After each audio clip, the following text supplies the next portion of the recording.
Clubhouse.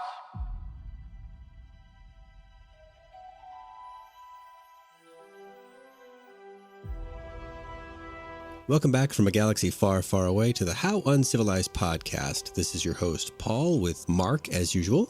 Hey, Paul. And we're here to round out what's hopefully just the first season of Obi-Wan Kenobi with part 6. First impressions, Mark. What'd you think about this one? Oh, man, much excitement, Paul. Good times.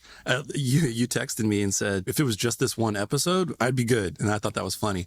But, oh, man, I mean, we had Obi-Wan Kenobi unleashed. But I think if you press me, just what's the one thing was just that heartbreaking confrontation where, you know, Anakin, he says he's gone and I am what remains. It's just so brutal. There were a lot of key heartbreaker moments in this episode. We'll split the episode in half and look at Obi-Wan and Anakin's plot, and then Reva and the Homesteaders, the Lars family, separately.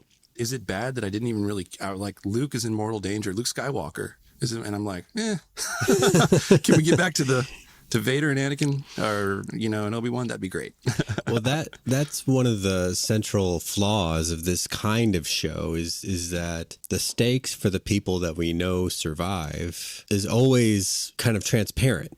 We know they live, you know, so any danger, any peril that they are put in, we absolutely know that they get out of it. Yeah, and it's interesting that the folks that grew up with the prequel trilogy, even though we grew up with the OG trilogy, you know, we still really like the world building from the prequels. And so we were more focused almost on that relationship between Anakin and Obi-Wan. Of course, that bridges both trilogies. So that's probably why it's even more impactful.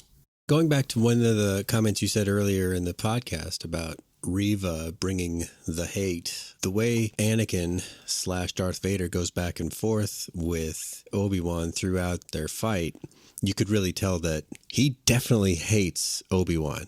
Like, whatever remnant or residue of their previous relationship that could be there has been wiped out by the hate that he's been harboring for him all these years. He's not really in there at this point. And I was really curious how they were going to play that because, you know, he is conflicted. And I thought maybe, you know, like the fact that in episode 3, he let him live, right?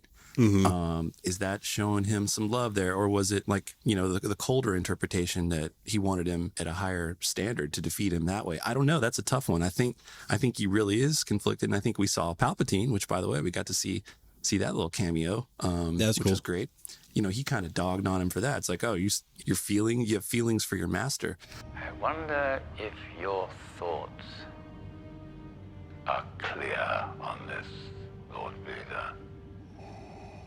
Perhaps your feelings for your old master have left you weakened. And he's like, no, bro, you know. No. He's like, no, I'm good. I just had the whole ship divert away from a ship full of rebels and go after this one guy. But never mind that. I'm sure there's no record of that. Exactly. But, you know, George Lucas always said you could call Star Wars, you could rename it to The Redemption of Anakin Skywalker. That's the story throughout the whole thing. You know, so I guess in this point in time, he is truly gone. And of course, it adds more weight to the line that Vader betrayed and murdered your father. You know, I think there's some stuff in here that really, it does add more weight to what we see in the original trilogy. Yeah. Of course, there's also, I think, a few problems. For example, when Obi-Wan, when he transforms into a Force ghost and distracts Vader away from Luke and Leia on the Death Star, Luke's like, oh, I sure do miss Ben. And Leia's like, yeah, that sucks for you. And we didn't really get like a big, you know, she didn't really react. It's like, well, now they have this huge connection. And it's like, wouldn't she have reacted? So I think that's a little bit of a problem. What do you think? It is. I think there's one line in their farewells at the very end of the episode. He says something to the effect of that no one can know that they have this relationship in order for everybody to be safe. But we must be careful. No one must know, or it could endanger us both. And I think that is just the one little thread, and I don't think it's great, but I think that's the one thread that's supposed to draw all the way to her rather impersonal message that she left for Obi-Wan with R2, you might be able to say, well, if there were any personal forms of address or anything in that message that could have fallen in to enemy hands, maybe that would be somehow worse later. I don't know. That's the really loose way that I was getting to rationalizing how she doesn't know him. Yeah, so she took it so his words so seriously that even after he's dead, she's like, okay, I'm not even going to reveal that even to Luke. You know, in a way, that's not bad. I mean, she just met Luke, really, at that time. Yeah. Well, and you were mentioning offline, and I've seen in other places, you know, the meaning of choosing Ben for her child's name later. And I'm wondering if I'm giving the Star Wars brain trust too much credit for seeing this series coming as far away as 2015 when they were getting ready to put out The Force Awakens, right? Mm-hmm. And knowing that this relationship was there. Is that too much credit? No, that's interesting. That's I guess the final word there in the timeline. They always said that, you know, episode 7 was Han's movie. And of course it was all about Han and his death and patricide, whatnot. And then episode 8 was going to be Luke's movie. And then episode 9 was going to be Leia's movie. But then of course Carrie Fisher died. Right. So I kind of wondered if, as they were constructing this show, that's one thing they wanted to do was kind of honor the Leia character, because the original trilogy really did focus on Luke. So by focusing on Leia in this one, bringing that character out, they maybe got to do something they didn't get to do with Carrie Fisher. Interesting take. I bet that's part of the motivation somewhere in there. For whatever people say about Kathleen Kennedy, she's getting some right and some wrong in terms of what the fans want to see out of the franchise. But she's more or less the connective tissue between everything that gets approved to be done with Star Wars movies and TV. And that makes sense that some guiding hand up in the Disney Lucasfilm brain trust would want to see that happen. And I mean, there was just a lot of, while we're on the subject of tying things up, Obi-Wan said, if you ever need my help again, you know where to find me. Well, if you ever need my help again, you know where to find me.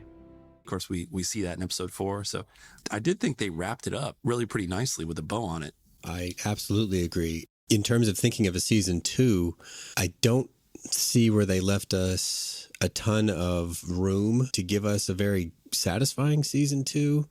Yeah, there could be some working to protect Luke per se, but on the other hand, I think he's supposed to remain very elusive in Luke's life. Yes, he got to meet him at the end of this episode, but I don't think they're going to be pals. I don't think Owen's going to be inviting him over for dinner. Yeah, I think we really got Obi-Wan's character arc totally complete. In the beginning, in episode 1, he was anxious, fearful, trying to control things in a way, and just shell-shocked. And then by the end of it, he really did, as evidenced by his change in the idea of Luke's training.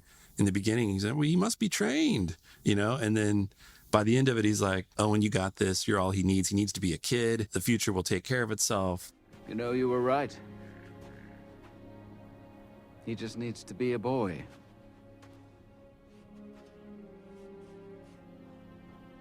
The future will take care of itself.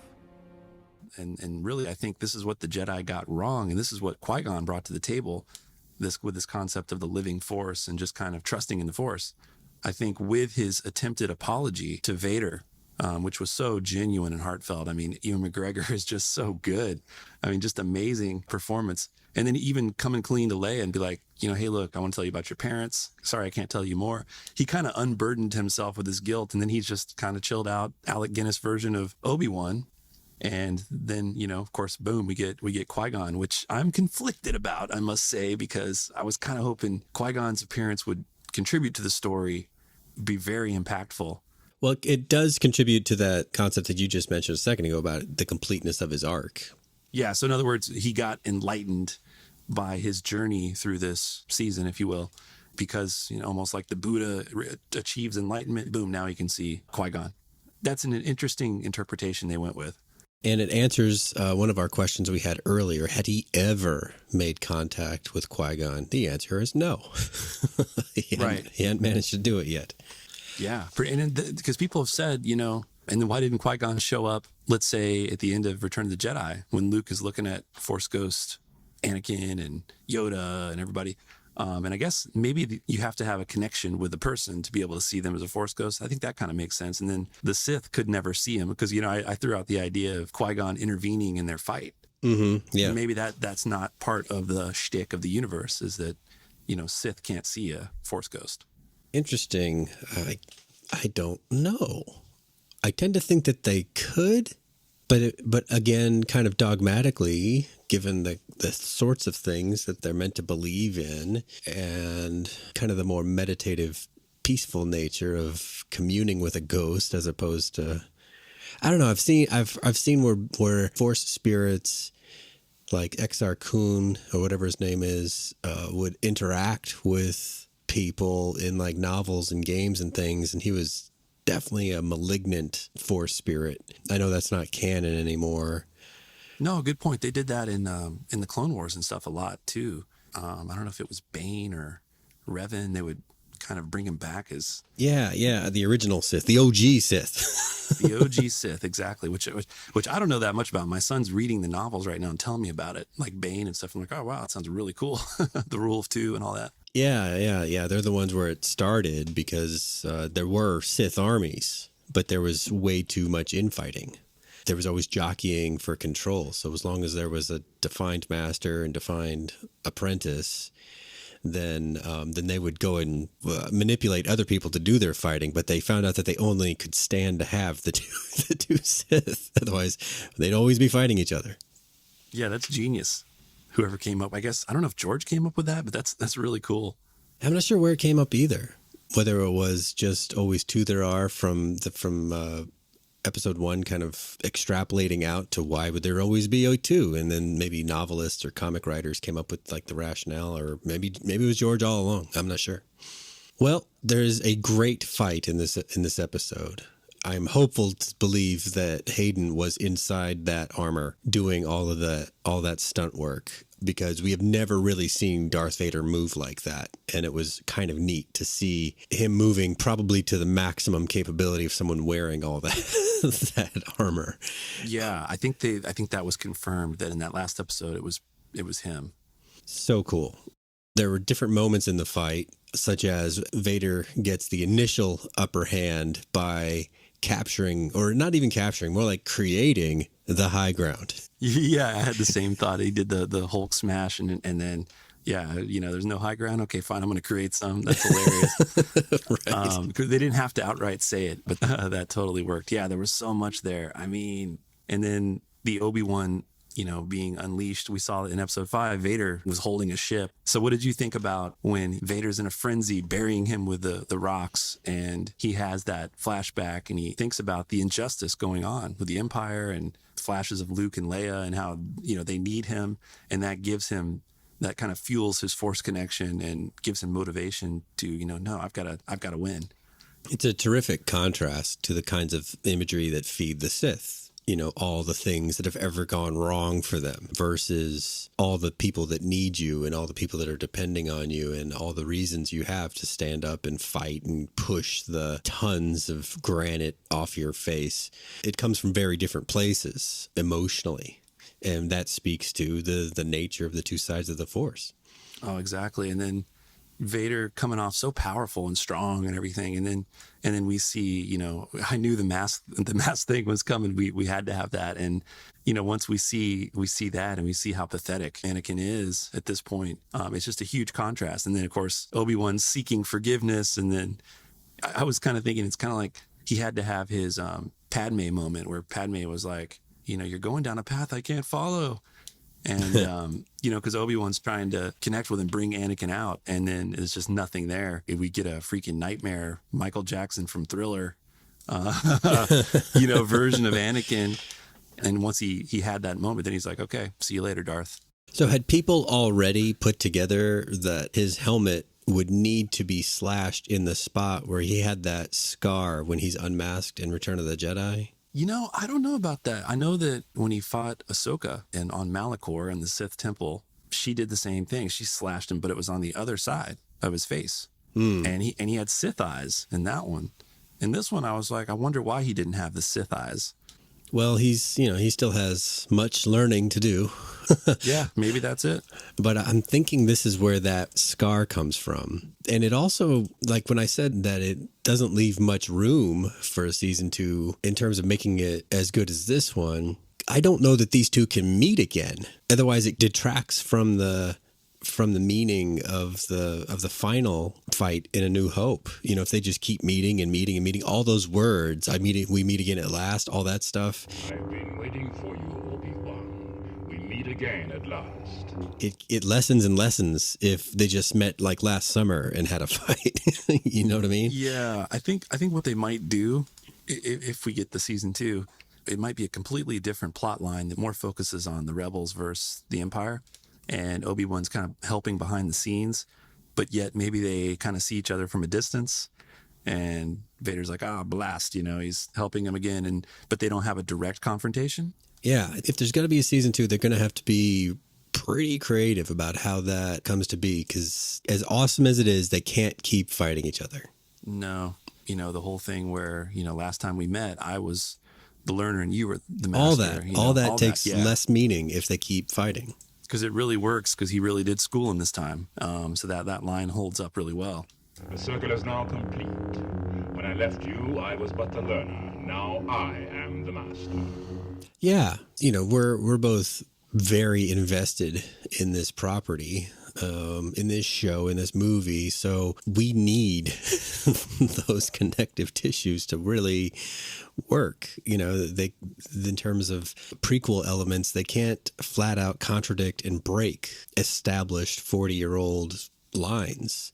That's why we have to come up with these ideas of how can it be that Leia is rather impersonal with Obi-Wan later. Well, okay, this might be the reason. Well, what about these other lines?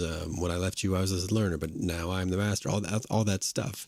And you're right. It still is. That is more okay than the Leia stuff. I'm cool with like a 5% margin of error. There's some wiggle room, but you can't do too much. You got to stick with it. Like you were saying, the I killed Anakin, that element of it. You didn't kill Anakin Skywalker.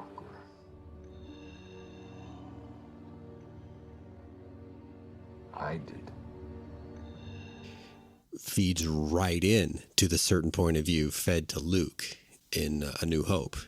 A young Jedi named Darth Vader, who was a pupil of mine until he turned to evil, helped the Empire hunt down and destroy the Jedi Knights. He betrayed and murdered your father. Murdered your father. Yeah. That was perfect. And it worked for, where Anakin is at right there. He's barely in there. I do kind of wish Obi-Wan could have thrown out my line that I predicted, because he's sitting on that knowledge about Padme. His last final words was a plea for him to come back to the light. I know there's still.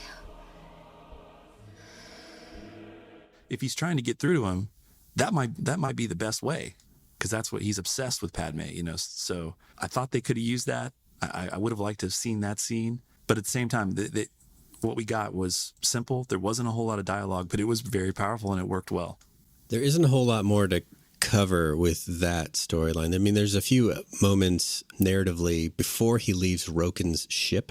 The exchange that he had with Roken was nice, and it almost seems like a dangling thread to create a new character to spin off with. Yeah. Roken. There are not many leaders left. People follow you. Don't stop. Just get started. And the chat that he had with Leia before he needed to go about how he didn't exactly explain it, but she's a kid, so how much could she quite get with understanding the previous relationship, yada, yada, yada. However, those two scenes come after the point where he decides, I need to go. These people are going to die if I stay here. But he takes like 10 more minutes saying goodbye. Meanwhile, there's a Star Destroyer chasing them, kind of using one of the least plausible elements of the Last Jedi's plot, which is like the big fat ship slowly chasing you, just can't seem to hit you. Yeah, I had the same thought about that. Yeah, and I think he was doing a Luke moment where, he's got to confront Lord Vader and he's got to get right in his head for that. I've read something hopefully on topic. I can't identify the various kind of Star Destroyers on site because they all generally look the same. It's just a matter of like size is their biggest distinguishing feature. Without a lot of them next to each other, you can't tell one from the other. Isn't that, I think it's supposed to be the Destroyer, which is Vader's Star Destroyer? But it kind of depends on period in time, right? Because like the Clone Wars had different models than did the Empire 20 years later. Although they were generally kind of similar looking. They had the arrowhead shape with the conning tower, etc. So I was reading in one of the role-playing game books that kind of a middle ground Star Destroyer was the Victory class Star Destroyer that came between the Clone Wars and before the, I think they called it like the Imperial class or something like that. And it was a smaller Star Destroyer. It looked the same, except it had a slow sublight speed. So it could go as fast as any other ship in light speed, but when it came to chasing down other ships in sublight, it was a dog. Yeah, I'll buy into that.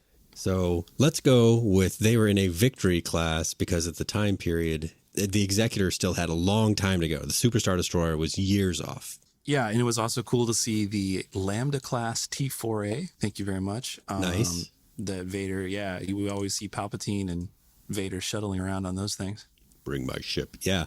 He uses the same kind of thing when he leaves Cloud City and when he arrives on the Death Star. So, yeah. And is that the same as the toy that Luke had that Obi-Wan gave him? That is a T-16, I think. Okay. Yeah, a little different. Okay. Yeah, that's more of a one-seater. When in A New Hope, when he says, "But it's not impossible. I used to bullseye womp rats in my T-16 back home. They're not much bigger than 2 meters." Because he had one. He had a full-size one that's briefly seen in A New Hope. You don't see him flying it. You just see it like past one of the doorways that he walks through. Oh, I didn't know that. Wow. Yeah. I mean, in 77, they couldn't do anything with it. It's a very subtle nod because he's playing with the toy, but then like right outside the little room where he's fixing up the droids, I think you can actually see the full one, but it's just so little of it that you can see because it's so big that it's hard to tell. That's cool. I might have to put a picture in the podcast description on the website so people know what I'm talking about. Paul, I could go on for a while, to be honest with you, but no, just one thing that I thought was cool. I mean, we get the meek voice from Anakin, and it was almost like due to his injury, he was kind of slurring his words. Yeah. And apparently in Legends stuff, he really was only able to whisper, just barely whisper. And that the AI, if you will, would translate it into the robot voice, which kind of makes sense. So you could argue that the straight familiar Anakin voice was a little bit possibly off, but that worked really well and called out that contrast. So that was cool. And just the sounds, from the breathing machine getting destroyed. And I really loved how the robot voice was glitching in and out. Yeah. The mechanism, it would switch from Vader to Anakin and just echoing the conflict in him.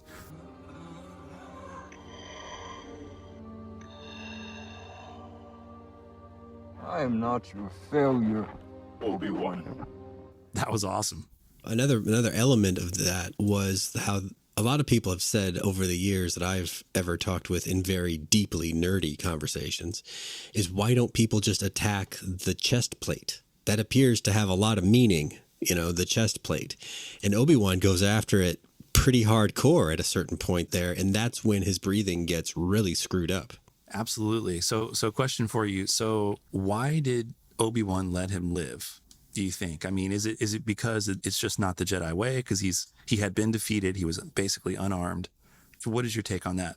It's a combination of it's not the Jedi way and it's Obi-Wan still can't bring himself to kill the guy. I mean, he thought of himself as an older brother for so long. He just can't do it. He just can't do it. Yeah, even still, he just can't do it.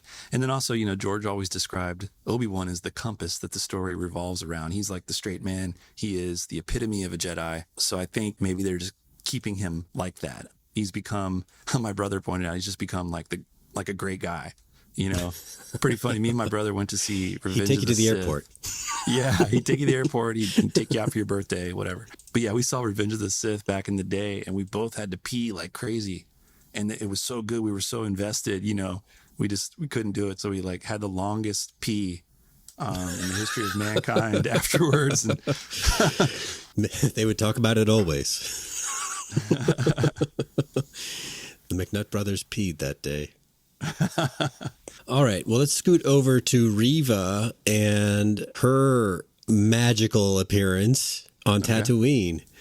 In the last podcast episode, we discussed how the heck was she going to get off the planet. Turns out it doesn't matter. No one apparently cares, even though they were on a very remote planet with no other ships around.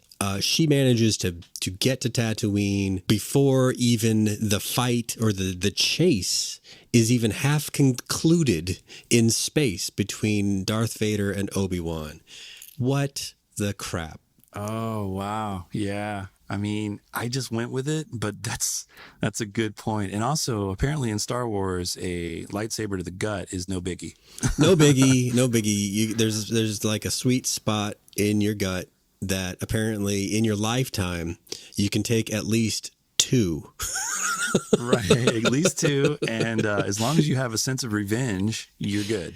Well, there is something in canon, particularly with dark side users, that allows them to take pretty mortal damage and keep going. Kylo Ren did. He took a few bowcaster bolts in The Force Awakens from Uncle Chewie. And if you recall, he was kind of driven by it, and he kept pounding on the wound, on his gut. And even though he was bleeding in the snow. Yes, right. Yeah.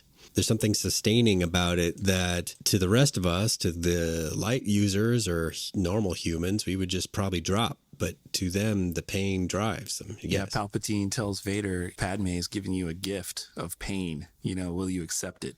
Because it basically fuels his power in the dark side. I think that's it. That is what we're supposed to get out of her ability to survive. Now, her ability to just relocate to Tatooine, yeah. What about when she redeems herself and turns to the light? Would she not fall over dead? Well, I think she would want to seek some medical assistance, because there are just massive wounds that are only cauterized, inside. They're not fixed. Where all those various tubes and arteries inside are supposed to go someplace. They're not just supposed to end. I guess the only way you could explain it is that slow chase you were talking about just lasted a lot longer than anyone would have thought, and Reva had enough time to hyperdrive away. Yeah, I guess we got to go with that. That we had no choice. Yeah, because she was there. What I liked, once I had to erase my brain about how she got there, I had to just accept that she was there. Once I did that, then I just looked at her engagement with the Larses. And what I found with that was highly encouraging and gave me a cool insight into what happened on the farm when the stormtroopers showed up looking for Luke in A New Hope. A scene we didn't see. We just saw the bodies. Oh, so in other words, they probably fought back then, too. That is my guess, is that Beru especially was like, our number's up, but we're not going down without a fight. Because that's the way she was in this one. Yeah, I guess if you're having to live out in the tough conditions of Tatooine, you'd be pretty tough. So, yeah, I liked that, too. I liked how Beru was like, let's go. She was hardcore. She wasn't screwing around. She went and got the rifles. Owen, once his head was in the game, he was like, all right, I'm in it. But it took a second, right? Yeah, absolutely. That was awesome. What do you think about Owen told a white lie and said, oh, the Tusken Raiders are maybe coming, so we got to hide. Now, Luke, I need you to listen to me. The Tuskens are on the hunt again. They're raiding farms along the waste. So stay in here. If anything goes wrong, you know what to do. You run. I'm not afraid. I know. And then Beru was like, run, Luke. And, he's going up the ladder and he's not looking backwards. So the question is, did he see the red blade? Because when he gets the lightsaber from Obi-Wan later on, he's like, oh, this is cool. What is this? He's playing with it. And if he had been, mortally chased by this creature in the desert with a red lightsaber, I think he might remember that. And then he got knocked out. So maybe he just didn't remember it and just thought they were Tusken Raiders. And we're going to go with that because you're right. He didn't appear to have seen a functioning lightsaber before, even though he kind of took to it quickly. Someone that could have died with connection to one previous in their life would tend to be kind of careful around it. And then in A New Hope, he was playing with it. That's a great narrative point to help with the connective tissue that I had overlooked myself. Yeah, and what do you think? So her plan, her motivation to kill Luke was like, okay, I'm going to kill the child you didn't know you had and then go tell you about it? Was that the game? That makes pretty good sense. Yeah, because Anakin killed the younglings, her friends. So right. She wants to, and then she's going for the revenge. So it does make sense. It's just a little weird because you'd be like, hey, guess what? You had this, or I guess multiple children. She's walking away with that knowledge as well into the future, which is interesting. There's been an inordinate amount of discussion about her character over the course of this series, whether they chose the right actress, this, that, and the other. And I think we talked about it in the last episode, but just to review, she is a character who is only about 20 years old. Regardless of what you think the actor is or actress is, she is a character who's only about 20 years old. And this is an age when our decision-making skills and our personalities at the time feel very awesome. We are complete people, but to those that are older than us will tell us that we are actually jackasses and we have a lot to learn. However, she's been invested with massive physical powers and office. She is an inquisitor. She's been given a lot of say-so about how things play out in other people's lives. So this has given someone with an imbalance in her personality a kind of a corrupting power, making her way more powerful than a 20-year-old should be. So if you combine all that stuff and you get kind of this jackass, hateable person like Reva has been most of the time, it starts to make a lot more sense to me. Yeah, this episode really changed because we were all kind of a little bit confused about her character and the writing, and she stuck out so much from the other Inquisitors, let's say. And, I think the actress did a pretty good job, but the writing was a little bit off at times, I feel like. But I do think looking back at the end, you're like, okay, now I see what they were going for. And I remember in episode 1, we talked about maybe this character will be, because we saw from the trailers, they interact. So I was like, okay, maybe Obi-Wan will be able to convert her to the light and succeed where he failed with Anakin. And that would be a good parallel. And that's what we ended up getting, but it was...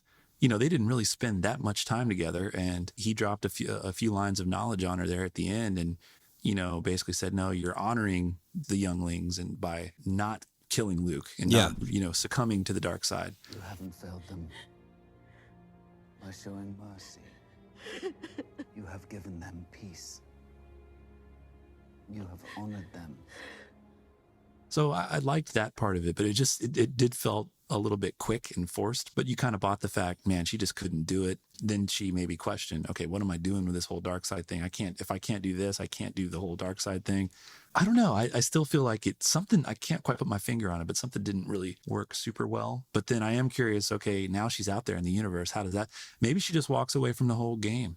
That was my guess. Yeah. That was my guess. If we don't get season 2, I think she's walking away from the Force life. I don't think she's going to be a Force for good or bad. I think she's just going to, put in her application at the Crate Dragon butcher and the Tattooine redneck. Or she may find another plan, or she may feel like, self-imposed exile is the best way to keep her from being tempted to hurt other people.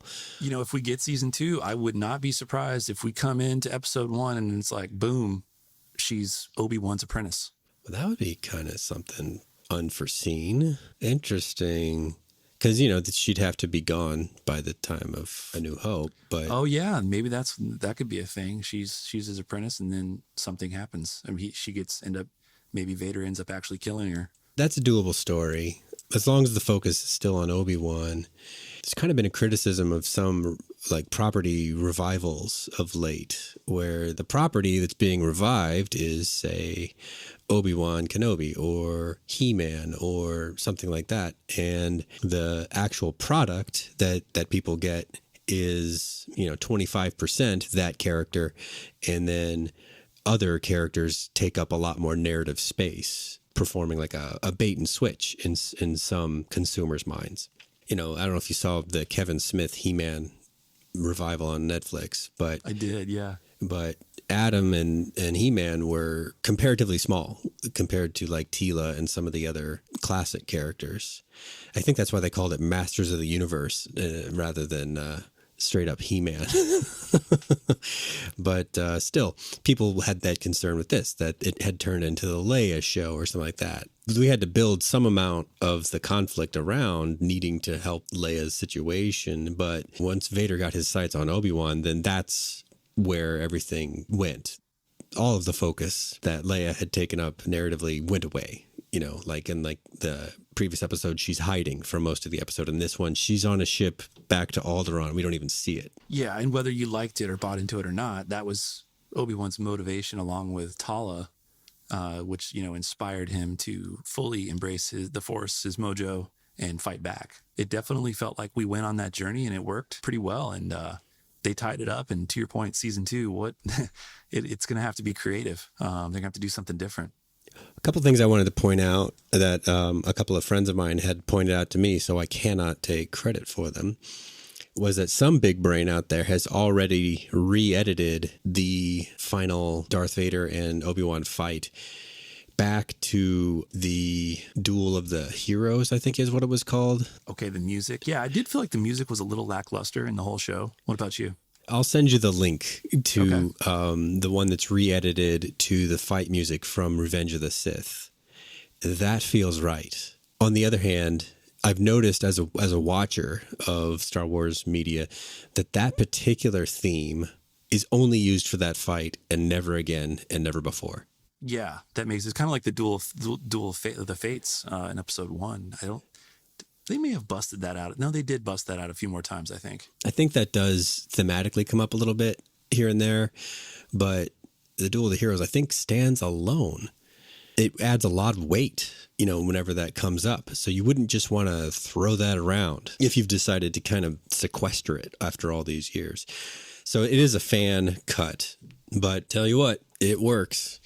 And then another thing that a friend of mine named Sheila, a co-host on many podcasts at Pod Clubhouse, has pointed out was the parallel with Reva seen carrying Luke's body back to the Lars homestead can be compared almost exactly to Anakin carrying Shmi's body back in Attack of the Clones, with the difference being, of course, that Reva didn't kill anybody. Whereas in this case, Anakin had just slaughtered them all, even the younglings. Yes, that's perfect. That had to be intentional, and that's a great point, because Reva was Anakin in reverse, where Obi-Wan was able to redeem her and help her, and that's a good way to end the season, and it's a big win for Obi-Wan. And thumbs up to Sheila for pointing it out and helping me sound smart. Yeah, no, that's great. Love that. Okay, well, all in all, this series did not deliver for a lot of fans what they were hoping for, but for this fan, it gave me what I was hoping for.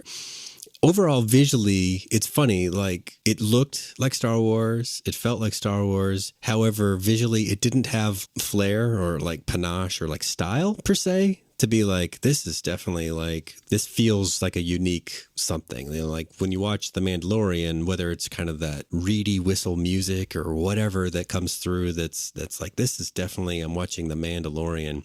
That kind of visual styling is bland here. Does that make sense? Like it looks like Star Wars, but not like distinctly something unique. Yeah, I see what you mean, but I think I don't know if it's just the time, the filmmaking, the volume they use to film it. But I mean, like that fight scene, I mean, just the atmosphere set where you had that planet, our moon, and the darkness and the moon in the background you can see, and just the standoff between the two, and the tension, the atmosphere there was great. And I thought visually there's some just amazing stuff, but I do think there is a little bit of inconsistency here and there with how it looks and feels. But like that fight, the choreography, oh, just amazing. One thing to know about, like, say, these fights is this is the swan song of the art form, of the various forms of lightsaber fighting, because by the time it gets to The Force Awakens and Rey and Kylo Ren, there's nobody left to give, lightsaber dueling instruction. That's why those two just kind of hack at each other. Even Kylo Ren, he's just bigger, so he can hit harder, but he doesn't really have the same fluid, almost dancing style that Anakin and Obi-Wan have. So here, they're older, yes, but they still have a lot of those signature spins and twirls and moves and things that we got spoiled on with the prequel movies, that by the time the sequel movies come out, they're completely gone. Yeah, they're schooled in all those fighting forms where Obi-Wan would do the defensive form and then Anakin was the aggressive. Yeah, it was more elegant. That's a really good point. That's why I could just watch the duel, especially with the other music attached to it over and over again. My friend Brad sent me that. He's very into music. He is. That's an understatement to say that Brad is into music. It's actually his living. So the fact that he would key in on a different musical take to add additional weight and meaning to a scene that's already great is very fitting for him. But I'll be sure to send you that link as soon as we're done here, so you can also enjoy. Very cool. So yeah, I think the only thing we probably need that's left to talk about is the Qui-Gon thing. So, at first, like I said, I was a little disappointed. I'm like, oh, Qui-Gon's going to drop some profound knowledge and wisdom, or he's going to intervene in the story. No, he's like, hey, you want to take a walk? Yeah, it's like, hey, let's go take a walk. You want to take a walk? Let's go. And I was kind of... We all want to be on that walk, Qui-Gon. Well, took you long enough.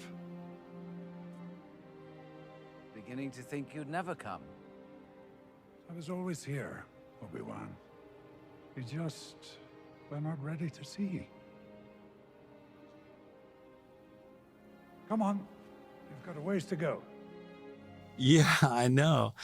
But then I was kind of like, okay, well, what I take from that is he's at this enlightened state where it's just simple living. He doesn't need anything. There's no profound knowledge. It's just, hey, we're just doing this thing. We're just going to take a walk. So I thought that was, that's how I interpreted that. Yeah. What was your take on Qui-Gon? Like we had mentioned before, that Obi-Wan had come to a place now where he was using and feeling the Force, where he had shut himself off from it before. Even though he had to really beat up Anakin to get there in this one, there's a real finality to it in terms of knowing that Anakin is gone. My friend is truly dead. And so whatever was weighing on his heart about the condition that he left Anakin in, I think even though Anakin turned into Darth Vader and he left Darth Vader in pieces in this one, there's still a sense of peace to it, because at least Anakin isn't suffering anymore. He's truly gone in terms of his outlook on it and his own words on it. All of those things were probably roadblocks in terms of him being able to connect with Qui-Gon. Yeah, getting that off his chest. I'm Yeah. sorry for all of it. Because Yes. there's, it's like, I took on your training. I wasn't really prepared. I didn't do the best job. I chopped off your legs. There's a whole list of just, everything. And I think that really unburdened him, if you will. He got that off his chest. He tried to, of course, he didn't get it. Anakin is just consumed by the hatred, so he couldn't get through to him, but he tried, and that trying really helped him out. And that opened him up and made it so that he could commune with Qui-Gon. And I think there are still some lessons that his old master has for him, so that when the time comes, he can find his own peace to become more powerful than he could ever imagine. Exactly. So there was a lot of tying up that happened there at the end that plays into the trilogy. I think the writing you can tell they put a lot of thought into it, just like we do, but they can actually write shows and stuff. So that, really good stuff, man. Overall, I wouldn't really reserve recommending this to anybody. If you're a Star Wars fan, I think I'd recommend it to you. Yeah, I really enjoyed it. I'm looking forward to more Star Wars properties coming out. I have seen where some people are like, we're getting too much Star Wars. I'm like, you know what? I'll let you know when I've had enough Star Wars. You just keep giving it to me, and I'll let you know when I'm done eating. Yeah, I don't see that at all. I want more, but at the same time, I think Disney is struggling where to go and how to do it. And we never got to the Ahsoka theory, but we'll have to talk about that at some point. But just, maybe Dave Filoni and Jon Favreau are potentially retconning the sequel trilogy and redoing it, in a sense, through these shows is the essence of that theory. And if that happens, that's just very interesting, because I think a guy like Dave Filoni, who the writer's room, the creative force of Star Wars, I don't think was really consulted in the whole sequel trilogy, didn't really have a plan for that, and it didn't honor George's vision. So I'd love to see them go that direction with the shows and just expand out in that way. Or are they going to try to go Old Republic, High Republic, some of these other eras? Or, it's going to be interesting to see which direction they go and what works and what doesn't work. Agreed. There are a few things that are announced. The next one is Andor, because that's in August, and this is June, so I don't think Ahsoka is going to pop up in between there. We also know that Taika Waititi is the next confirmed director for an actual movie. And it will not involve any characters we know, we've learned. That's what he has said, and I'm okay with that.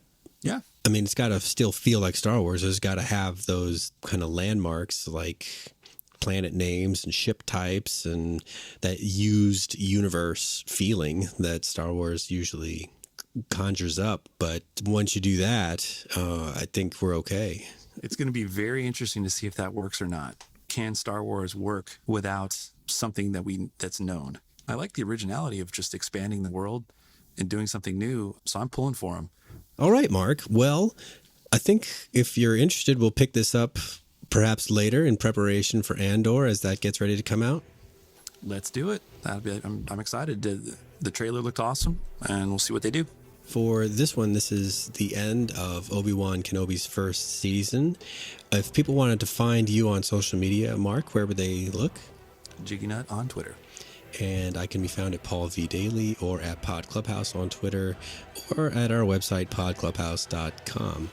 If you like this podcast, please remember to rate, review, and subscribe to it on iTunes, Spotify, or wherever you listen to podcasts so other people can find it and enjoy it and listen to our Generation X infused theories. Thanks a lot. Thank you for listening. This has been an original Pod Clubhouse production. Pod Clubhouse is a podcast network dedicated to encouraging collaboration among podcasters and friends to bring a fresh voice and diverse perspective on a wide array of content. Please visit and leave a comment for us at podclubhouse.com. Rate, review, and subscribe to our podcast feeds on Apple Podcasts. Follow us on Twitter, Instagram, and Facebook. You can find us at Pod Clubhouse. Our DMs are always open, and we'd love to hear from you.